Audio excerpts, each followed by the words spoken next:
morning, everyone. Welcome to my talk. Thank you for being here. Today, I'm here to talk to you about cooperative learning. So, what is cooperative learning? Cooperative learning is a teaching strategy that utilizes student groups. These student groups can be anywhere from 2 to 5 students, when these students would then work on assignments, projects, tests, basically whatever the teacher has for the class. And the idea is these students would work together. And these groups can be formal or informal. An informal group is very short term, it's temporary.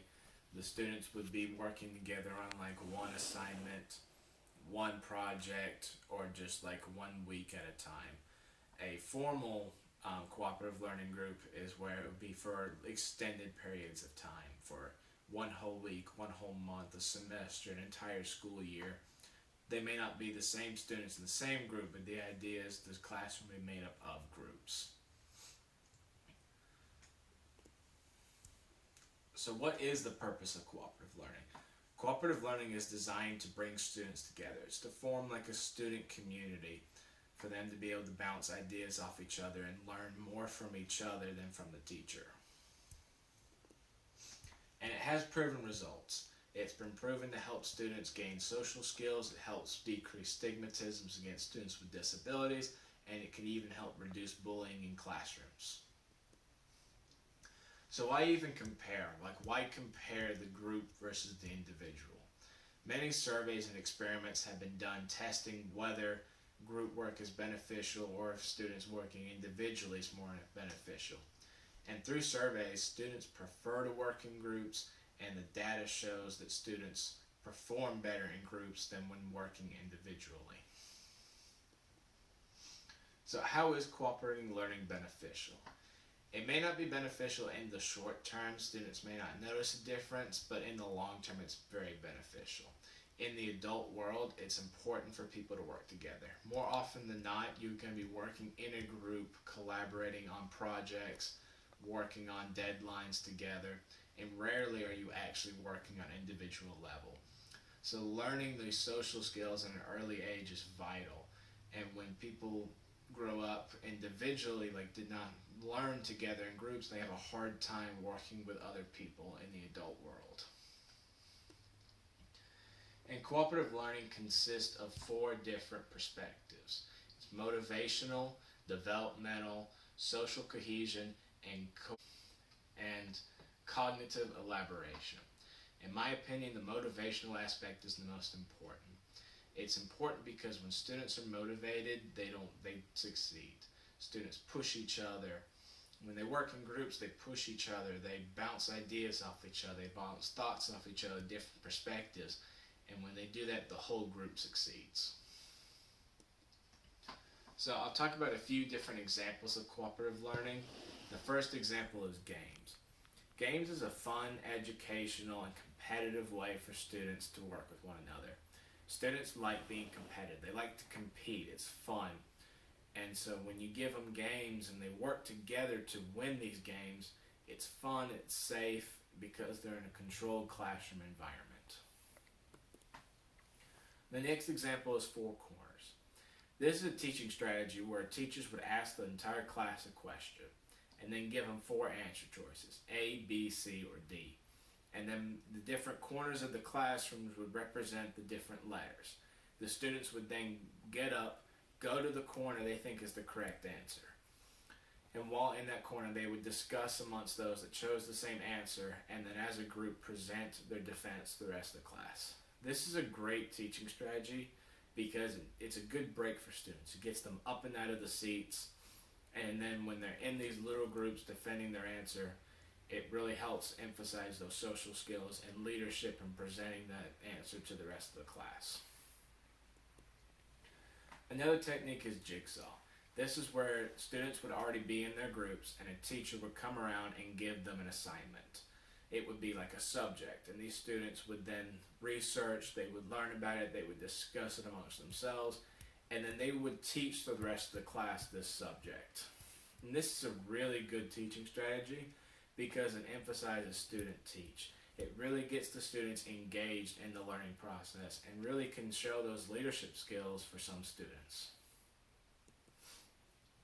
And the last example I'll talk about is think, pair, share. This is where the teacher would ask the entire class a question and then ask the students to think at first on their own, on the individual level.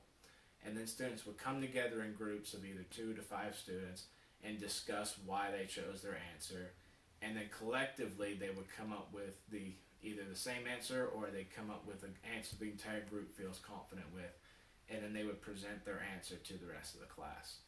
This is a good teaching strategy because it allows students to really work on those social skills and defend their thought process, but it also helps them see other perspectives they may not have thought of. So the next part of the presentation is where I'll talk about instances where cooperative learning is very useful in the classroom setting. The first day of school. It's the hardest day of the year. It's nerves, it's excitement, it's anxiety for teachers and students. It's really anxious for new students. These students are in a new environment, new teachers, new peers, new school setting. They may not have even heard of cooperative learning. They may not have worked in groups together. And so on the first day of school, a good strategy would be to use games and activities to allow students to get to know one another and to really get to just work well together. Another aspect is students with physical disabilities. These are students that may be in wheelchairs, they may be missing legs, they may have difficulties walking, they may be missing arms, fingers, just have physical differences than the rest of their peers. There's nothing cognitively wrong with them, they just look different. And so these students can often feel isolated, they can often feel left out, they can feel forgotten. And so when you do group activities and group think, these students come together and they don't see those physical differences. The idea is you would work on the same assignment and those physical differences wouldn't matter because it matters on what you can do on pen and paper, and what you can share with the class is what matters. The same is on the opposite side of that coin with learning disabilities. These are students that look the same as their peers but may have mental disabilities like ADHD, ADD, autism, dysgraphia, and many other learning disabilities.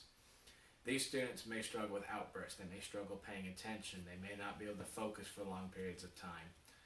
And they may need more one-on-one attention, and they need that time with the teacher. But it's also important that they work together with the rest of the students in groups. This teaches the other students how to cope and how to learn and how to adapt with these students with learning disabilities. And it helps the students with the disabilities because they then have a model to look up to. Someone that they can represent the behavior that they're told to learn in school. So different cultural backgrounds. Teachers have to learn how to deal with students that come from different backgrounds. These are students that may come from another country. They may not have been in a formal classroom before. And it's the job of the teachers to help these students fit into the classroom and learn just to catch up with the other students. A great way to do this is with cooperative learning. The students would be in groups, and it would help students learn the different cultures around them and really just get to know one another. And these students may struggle with English. They may not have learned English as a child. And so they're trying to learn it, and so when you're in a group, it offers them more practice. And more practice, they get better and they learn it faster. And it helps these students not see these just new students that struggle with the language, but someone they could help. Social skills. When you're a child, your social skills is just mainly focused on your parents, your coaches, your orchestra instructor, just different people around you. And you don't think much about it. But as you get older, those social skills matter. When you're in high school, it's applying for colleges. When you're in college, it's applying for jobs. So learning those social skills at a very young age can be very beneficial down the road. And when students work together in groups, it really forces those social skills to come out. It forces students to help bring ideas to the table, bring their perspective to the table, and really bring their creativity to projects and assignments. All these things come together to help reduce bullying. Bullying happens in schools because people are different. No two people are the same. And so when students get to know one another, they develop more empathy towards each other. They understand one another. They no longer see these different cultural differences. They no longer see these stigmatisms. They don't see the physical disabilities. They just see friends in the classroom and this new community that was developed by them coming together to work on assignments. So to finish off the presentation, I'll talk about instances where cooperative learning can be used outside the classroom. The first thing I'll talk about is networking. Networking as a child may just be how many friends you have in your class, but as an adult, you think of networking as how many collaborators you have. What's your next job opportunity going to be? And so when you're as a child, you learn how to network. And so when you work together, you're networking. When you're working on projects, you're networking. And this is an important tool to maintain through high school, through college, and into the adult world. So getting started at a young age by having students work together can only be beneficial to them. And lastly is technology. Technology is increasing every year. It's more tablets, it's more social media, it's more outlets. And it could be a great tool for teachers. For teachers that assign projects that extend over weekends, extend over breaks. It gives students the opportunity to work together even when they're not together. It gives them the ability to communicate on how the project is going, what needs to be done, what pieces need to be brought together. And for the students, it allows them to interact outside the classroom for other activities like upcoming tests. They can find study guides online. They can find new learning tools. They can find new resources that they can share one another and even share with the teacher. And the teacher can share resources they found online with their students as well. So in summary, cooperative learning is a very useful strategy that teachers can learn to implement in classrooms. It has been demonstrated through research and surveys that students prefer to work in groups, and data has shown that it is beneficial for students to work in groups. And it's also been demonstrated to improve student social skills. It reduces stigmatisms against students with physical and learning disabilities. It decreases bullying and gives students other outlooks outside of the classroom. I also wanted to share a few extra resources I found online. I found a Prezi presentation that really talks in depth about what cooperative learning is and the different tools associated with it. I also found an interactive lesson from a psychology class online that had an interactive animated video discussing cooperative learning, and had even a little quiz at the end for teachers to help understand how they can use cooperative learning in their classroom. And finally, Vanderbilt has a website discussing cooperative learning on the Peabody campus website. And this is a sub-page that talks about what cooperative learning is, different tools, different activities, different techniques, and different ways teachers can implement it in their classroom setting. So with that, I want to say thank you all for your time, and I'll be more than happy to take any questions you have.